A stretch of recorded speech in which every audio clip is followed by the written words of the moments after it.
ರುಕ್ಮಿಣಿ 7ನೆಯ ಭಾಗ. ರುಕ್ಮಿಣಿಯು ಅಗ್ನಿಜ್ಯೋತನು ಇನ್ನೂ ಬರಲಿಲ್ಲ.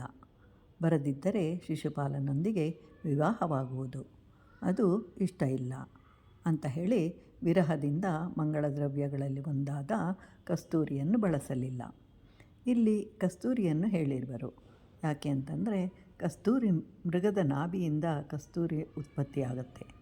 ಆದರೆ ಮೃಗಕ್ಕೆ ಈ ವಿಷಯ ತಿಳಿದಿರುವುದಿಲ್ಲ, ಎಲ್ಲಿಂದ ಸುವಾಸನೆ ಬರ್ತಿದೆ ಅಂತ ಬೇರೆ ಕಡೆ ಹುಡುಕಾಡುತ್ತೆ. ಹಾಗೆ ನಾವು ಸಹ ನಾಭಿಸ್ಥಾನದಲ್ಲಿರುವಂತಹ ಜೀವಾತ್ಮನು ಹೃದಯ ಸ್ಥಾನದಲ್ಲಿರುವಂತಹ ಪರಮಾತ್ಮನನ್ನು ಸೇರಲು ಪ್ರಯತ್ನಿಸುತ್ತೆ. ಇದನ್ನು ತಿಳಿಯದೆ ಅಜ್ಞಾನದಲ್ಲಿರ್ತೇವೆ.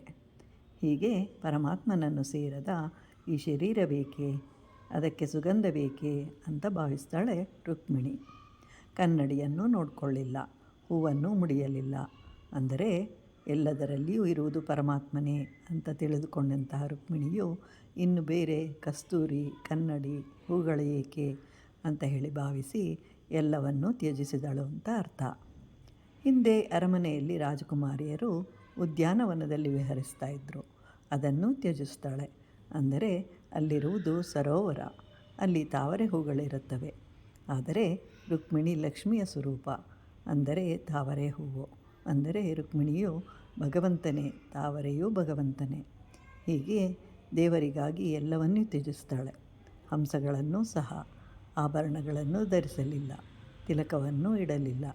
ಯಾಕೆ ಅಂತಂದರೆ ಶ್ರೀಕೃಷ್ಣನು ಇನ್ನೂ ಬರಲಿಲ್ಲ ಅಂತ ಹೇಳಿ ಏನೂ ಬೇಡ, ಪರಮಾತ್ಮನೊಬ್ಬನು ಸಾಕು ಅಂತ ಹೇಳಿ ಕಾಯ್ತಾ ಇರ್ತಾಳೆ ರುಕ್ಮಿಣಿ.